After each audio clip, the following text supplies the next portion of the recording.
Be positive. Think about your 3 children growing, getting married, having kids of their own. Don't think about the family vacations your husband's next wife will enjoy. Don't picture him remarried with a pretty young thing within 2 years. Meanwhile, the cancer grew just under my ribcage, giving me an ache below my heart.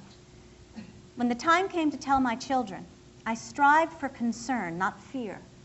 Despite the dismal survivorship statistics, I wanted my kids to believe that I was going to be fine because I was determined to be fine. I'd stay positive even if it killed me. I was young and extremely healthy, especially if you didn't count stage 4 ovarian cancer.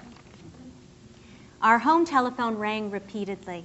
We received flowers, food, cards, and several offers to cook next week's Thanksgiving dinner. I should get sick more often.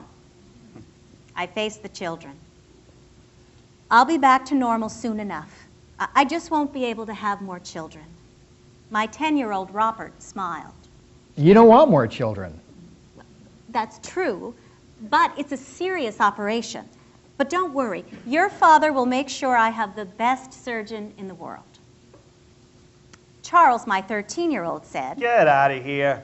The best surgeon in the world. You expect me to believe that? Besides, you're not even sick." Well, yes, I am. Prove it.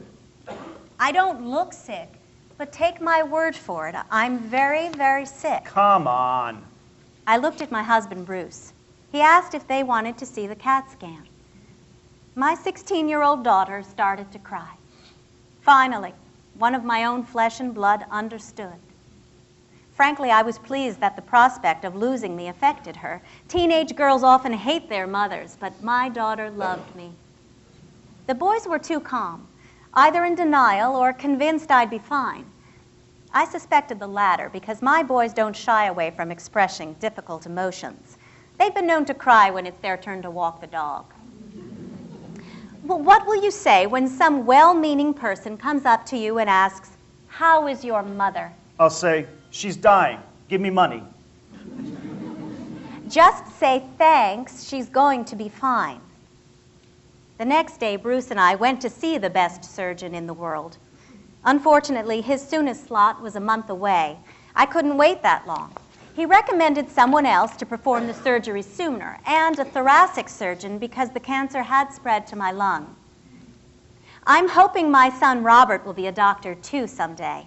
How old is he? He's 10. My daughter's in high school. And my middle son, well, he's a comedian. I related what Charles was planning to tell our well-meaning neighbors. I liked repeating the punchline because it proved Charles truly believed I'd be fine. Otherwise, he wouldn't joke like that. Well, if you don't mind having a lousy Thanksgiving, I can probably get you in the operating room the day before. I thought you couldn't do it. No, I said I don't have a free slot. But nobody wants to be in the hospital over Thanksgiving. Usually the OR isn't available to our team on Wednesdays, but it's open that day if you still want me. Oh, we do. What made you think of that? Your wisecracking son hit home. I have 3 kids just like him. I like to believe my kids, like the ones clapping for Tinkerbell, made a difference. I brag that I'm the poster child for ovarian cancer and the good work of the fine doctors at this fine hospital. The surgery and chemo afterwards is just a memory, like indigestion. The worst part is losing your hair. The rest isn't so terrible. That's what I told a neighbor facing cancer treatment. That New York Met slogan, "You gotta believe," still hangs in my office. I focused on the positive, and despite her fears, I encouraged her to do the same. My husband's a basket case. Man. But my neighbor never made it out of surgery. And not because she didn't believe.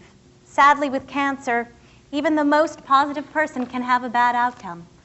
People don't succumb because of bad attitudes. Negative emotions may even be helpful.